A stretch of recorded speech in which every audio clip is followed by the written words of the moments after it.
Are you ready for this? I've been born ready for this.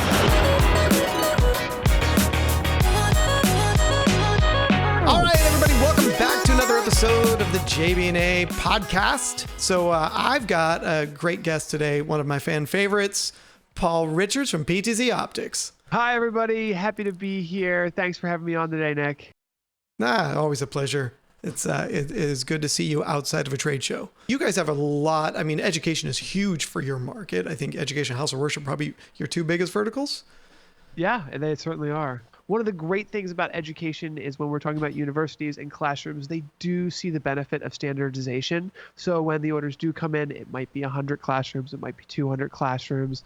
And one of the things we're seeing is a huge success with education, especially with our camera management platform. So giving our users, whether they bought a Gen 2 camera from us 6 or 7 years ago, or one of our brand new models like the Move SE or the Move 4K today, we're managing all of them in one centralized location for IT managers and education directors to kind of take control over all of those cameras that they're deploying. Now, that's a very enterprise move, right? When you think about it, because we think about like sort of a house of worship, a church has 2 or 3 cameras and they're like, all right, we're good. But a school's got effectively could have hundreds of them. And so you need a layer to be able to manage that fleet. And that's why I kind of say it's very much an enterprise play.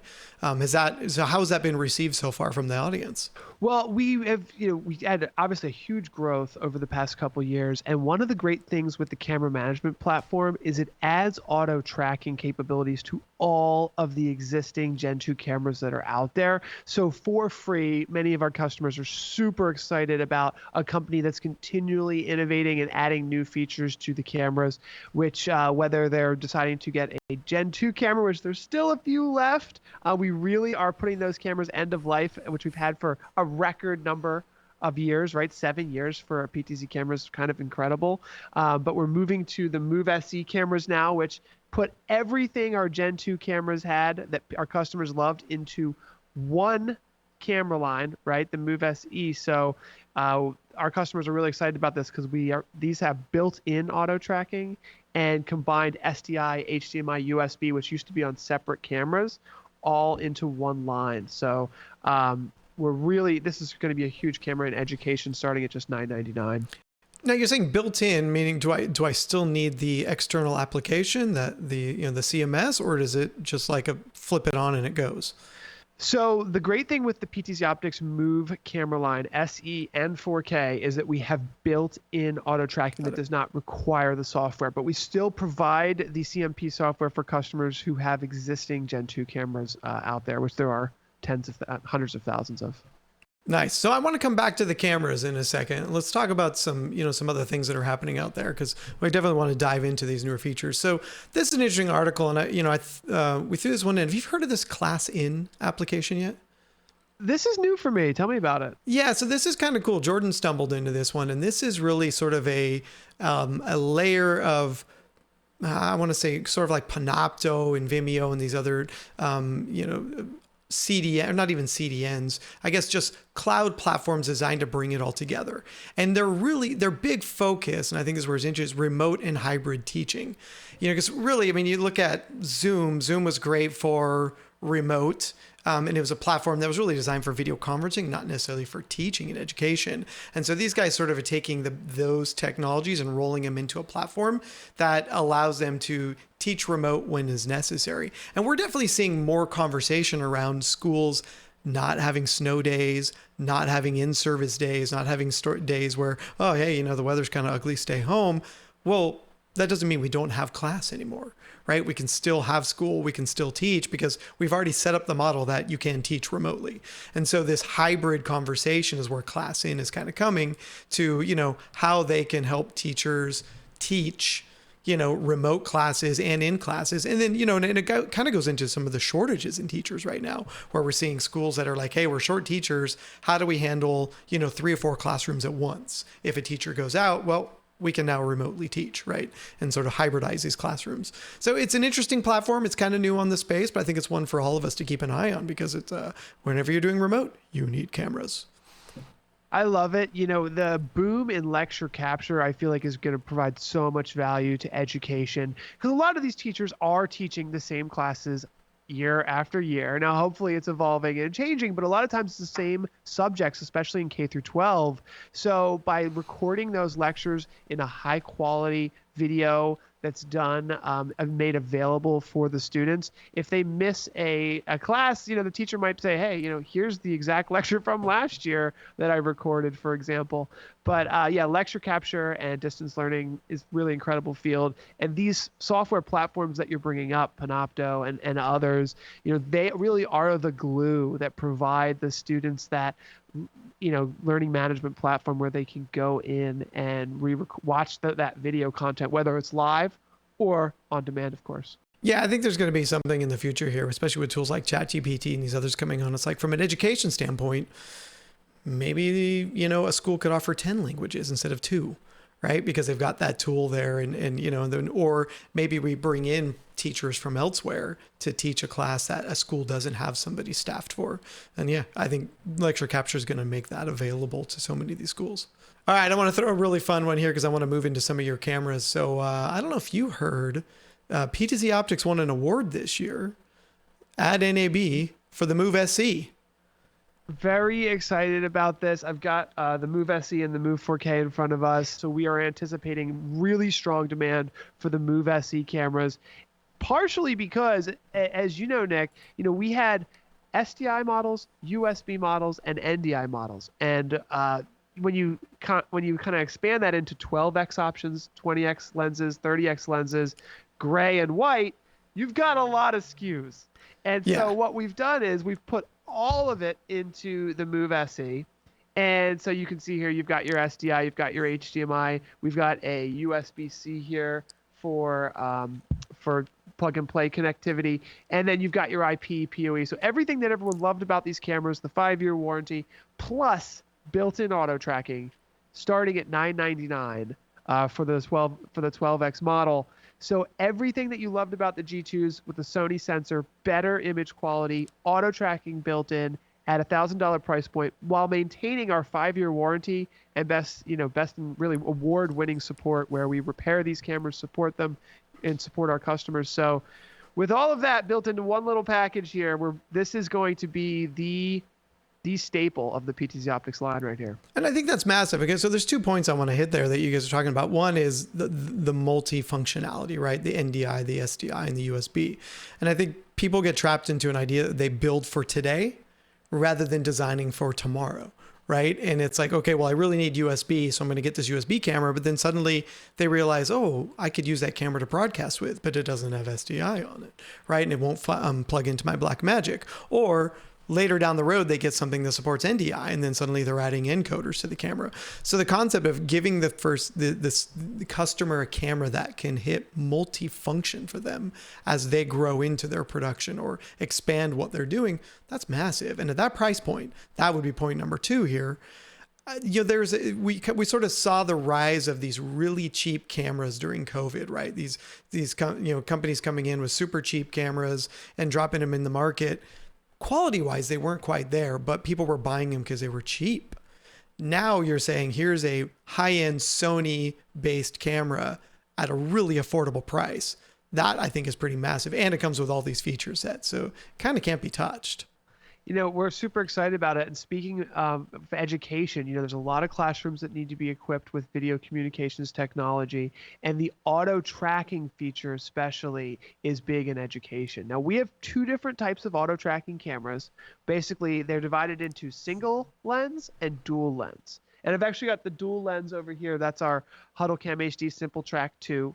But the dual, there's some pretty significant differences on auto tracking technology that schools need to think about. Now, with the Move cameras, these have a single lens, right? So there is no reference camera.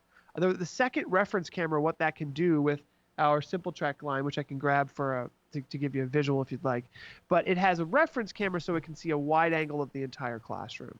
And it can start to make decisions on, okay, if the teacher walks over to the blackboard, let's stay there and stop tracking, for example. But with a single lens, the PTZ Optics Move cameras do a really great job But every once in a while, and honestly, I have yet to see it lose a presenter, and I can do a live demo now to show you how well it can track with a single lens, which is why I'm so excited about these. But the single lens does have presenter lock. So you can go with the remote control and say, this is the teacher, click OK, and it will only track that teacher. If a student walks up, it's not motion based, right? It actually has computer vision chips on there to look at the skeleton of the person and take an image of their face and literally lock into that person. And we're coming out with new features all the time, not just for education, but for House of Worship and broadcast, improving that. And one of the things, we're going to be improving these cameras. This is our new platform for the next 5 years, right? We have a track record of keeping these cameras up to date to last that length of time, which is difficult in the competitive tech landscape that we live in. But one of the big features with the new PTZ Optics cameras is a one-click firmware update. So as we're adding features and changing things, especially on the auto tracking for education, where we're allowing the producer to click a button and identify every single person in the space and then click the person they want the camera to track, for example. A lot of really cool new features that can be used well in education. They might not exist today. We've got really good auto tracking and things, but over the next 3 to 5 years, like our dedication to improving these products with the camera management platform, for example, you can go through 100 cameras, update all their firmware instantly. So we're really learning and getting better all the time, and I'm really excited to see this one take off next. So go back for a second. You mentioned the huddle cam with the dual lens with the reference frame and then the single. What's sort of the deciding factor for somebody who's out there going, okay, which one do I get? How do you coach them? What do you tell them? Or what questions would you ask to help them make that decision? Well, single lens technology is always going to be like the less expensive option, right? So, and I'm just gonna grab one for you. So I have a reference. Hold on. Right here. See, this is why everybody needs a toy shop. So you always have one just to be able to grab and show off. So this is a dual lens auto tracking camera. This is our simple track camera, and we have sold thousands of these into schools, and they really like them for a couple reasons. One is you do get a wide angle camera and an optical zoom camera. So you can record both at the same time. So if you want to be able to see what the students are doing or how they're responding, there's a lot of really cool features that we're building into this platform that I could talk about for a long time, but just to stick to the basics, what'll happen is with the reference camera, you could do something like, if there's two people in the scene, how do you want the camera to react? If someone walks up to the document camera, how do you want it to react? Like, if we have the ability to actually have preset zones based on the reference camera, where if somebody walks up to the document camera, you can actually send a command to the Crestron system to switch the video feed, for example. So it just gets a lot more advanced when you have the dual lens situation, and you can solve for problems that you just simply can't. Like with the single lens, you're basically saying, who do you want it to track? And it does a great job tracking that person. And we do give options for, do you want to have it zoom in this much or that much? Do you want a headshot or a tight shot, things of that nature? But it doesn't have the second reference camera to do more intelligent tracking features that we offer. So it almost seemed like lecture halls and, sort of single person presentations that seemed like a better concept initially for a single cam. But then as you get into more rooms with interactive, multiple podiums, different interactivity happening, then suddenly a dual cam or the dual lens makes more sense. Now, one thing I always appreciate about you guys, most camera companies are really good at taking commands, right? They're getting told what to do. You guys are always forward thinking how the camera can be a catalyst to change other things, right? When you look at the PTZ controller and it's got macro, commands in it to control TriCasters and vMixes and all those other pieces. And as you mentioned there, that camera can send a command to Crestron to tell it what to do. Crestron doesn't like taking commands, but you guys are doing it anyway. So that's good. Yeah, and I'm missing a lot here, but I will say we've been building on the Simple Track 2 platform with auto tracking for many, many more years, like maybe 4 or 5 additional years. So there's a long list of features. So if it's as you said, a larger space, a more technical situation where you want to have more control. The dual lens sensors, we still very much believe in these, and there's going to be a new version of these too, because there will always be a space for dual lens, because you're going to want that additional capabilities that a single lens will never be able to do. And you get two cameras, right? That's really important and valid for some people who are on a tighter budget. Having that second lens, maybe just to do that wide shot, that fallback shot, is never a bad thing, especially in the world of lecture capture when you're looking at platforms like Panopto and these others that can take in both lenses, take in all that data. And so important stuff. Well, I know we don't have you for long today, so I kind of, now that we've kind of talked a little bit about the education side, the buying cycle, I'd love just to kind of walk through the lineup right now and some of the new paces. We got a couple slides we want to walk through. Let's jump into this. Everything you need to know about PTZ Optics in 5 slides or less. So as you mentioned, Gen 2 is going away, but the Move SE is the heir apparent, right? As we talked about, it's got all the new features, it's got the new processing, and obviously you guys are committed. It's not just about keeping them up to date, but adding new features as time goes forward. So marvelous on that one. Let's jump into... Well, I'll get a little more about that one. So streaming, tracking, everything you need, all the way up to a 13 optical with HDMI, SDI, USB, and IP. That's massive. I mean, everything you need. You will need to upgrade the NDI if that's something that you want. And we're going to get it down to just $99 to upgrade the licenses on the Move SEs. So that's how we got the affordable price point. So it's upgradable for NDI. So if NDI is important to you, simple $99 upgrade. But 99 compared to, $300 and $600 for some of the other companies. So that's pretty phenomenal. The Move 4K. So this is the big granddaddy, the big wambooey here. So what are the big changes moving into this? Yeah, so the Move platform is going to be actually similar with the Move SE and the Move 4K. So a lot of the innovations that we did with the Move 4K, which we are shipping and customers have in their hands, and they're seeing how good the auto tracking is, and the totally redesigned web interface, the one-click firmware updates, hundreds, literally, I'm not kidding, hundreds of pages or hundreds of features have been added to this camera from the SRT front to configuring the built-in NDI here with the various NDI flavors and modes, the tally light controls, literally hundreds of little things that we could go through. But the highline level is you've got your 4K video outputs. Nice.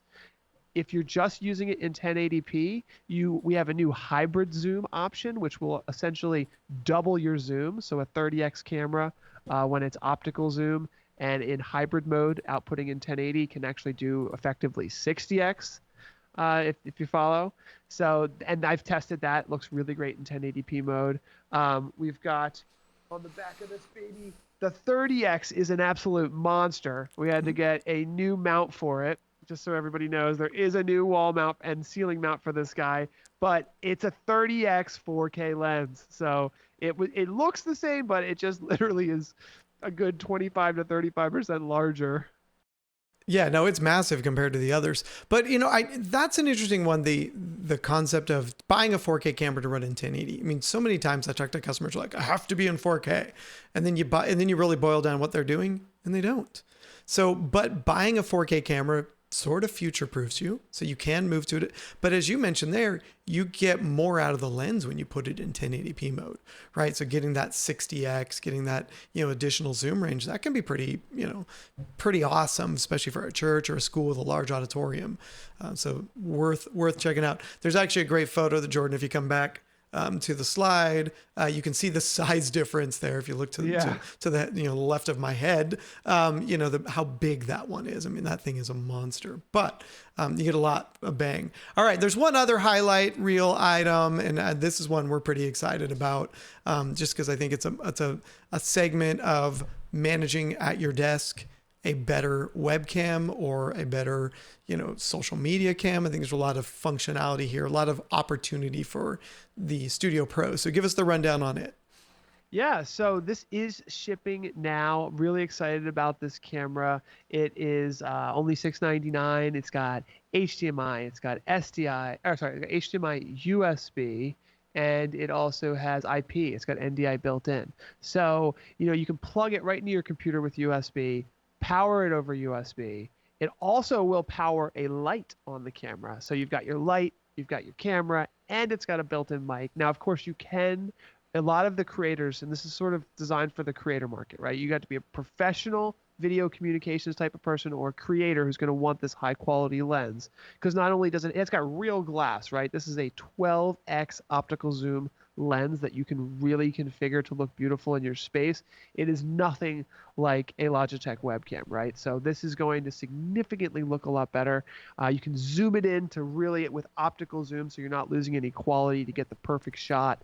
And then the light included, which can do different color temperatures. So whether you're using it for video communications, or you could plug that thing into your network, use it with NDI as a nice 12x box camera, and then it's also got HDMI. We know a lot of creators and people kind of getting entry level into video production are using ATEM minis, and HDMI is having, I don't know if you've been seeing this, Nick, but we are seeing more customers use HDMI than SDI, and that has happened over the past couple years with these Blackmagic ATEM minis and things, and they are really going crazy in the market right now. So HDMI is a huge go-to, super easy. Yes, it is a little consumer. No, it doesn't have a locking connector, but people are using it left and right, and we're hearing it from our support team confirming it, because SDI was the king for so long, but I think it's finally second to NDI and HDMI.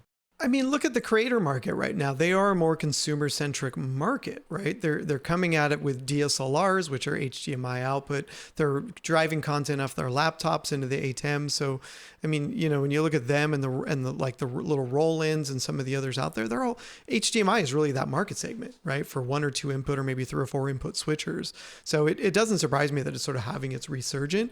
I just think the creator market is opening a space where they're less SDI centric, in terms of their hardware and the solution that they're building to stream with. Now, one other one, I think this makes really good sense for, especially in the education world. Esports obviously is always growing. It's growing massively in the high school space right now. You've been preaching about that one for years, about the esports segment. To me, this little guy here is perfect for esports environments. So those schools that are building up their little mini arenas, because it can mount right on top of the monitor. It can be right there with the player, and it'll give you really great quality video for that, esports tournament to capture the player in the middle of the game. So I think this is one to, for those out there investing in esports for their schools, or you're, deploying esports systems, you got to look at this camera for your esports rigs. Yeah, I think for esports, the light too is going to be key. Yep. Because, there's a lot of game lighting. I mean, even right now, I've got a little bit too much blue light. I don't know what they were thinking when they set this up, but you get a lot of screen light coming in to the players, and so having a consistent light set source that you don't have to set up a whole nother device with a power supply. This is the camera itself, whether it's powered over Ethernet or over USB, will power this little 5-volt light, so you never have to deal with it or worry about it, and provide a more consistent light on whether it's a video call, and we think a lot of healthcare as well. Now, healthcare has been really blowing up with the SEs. This is hitting an incredible price point for hospitals who are saying, $1,000 to start them off. We usually sell them in white for healthcare, and we're seeing humongous orders in healthcare. They love the 5-year warranty. They love this. They want to buy a brand that they can support them and trust them throughout. The ROI in healthcare is incredible. But is that traditionally telehealth? Is that where they're deploying these? Yes. Or okay. Yeah, I mean that one's growing massively, right? I mean, it seems like we've moved around so much in the last couple of years. Every healthcare plan now advocates for their telehealth program that they have within their healthcare program as a, sort of the first phase of getting help. Yeah, and it's taking them time to roll out these projects, but they basically get spec'd in and they go for multiple years. So I'd highly encourage, dealers and distributors to think about their healthcare contacts that they're working with. It takes a long time to get the deal, but once you get it in, we're talking about thousands of rooms per hospital, which has multiple network. The network has multiple hospitals, and the rollout plans require good relationships with distributors and big guys like to be able to finance all of that, because we're talking about lots and lots of cameras, and healthcare is one not to miss out on, because it's going to happen. Like, it's every hospital, it's going to happen, every room, you know what I mean, like in the next 5 years. Yeah, it's interesting. We're seeing some pretty cool deployments happening with NDI inside these hospitals now too, where they're using it to quickly monitor, to be able to view content from different locations. So I think there's some, for as far back as I remember, hospitals have always been utilizing IP, but in a much more, in a very small environment. And we're now seeing that expand, and give access to more content in more places. If you have more questions, if you want to learn more about PTZ Optics, always hit up their website. Check out their YouTube channel. It is flooded with great information. Obviously, hit us up at JB&A.com. You can find all kinds of information on these cameras and how you can deploy those into lecture capture environments, as well as just straight up education ones. Paul, thanks again for being here, and we'll see you all on the next episode of the JB&A podcast.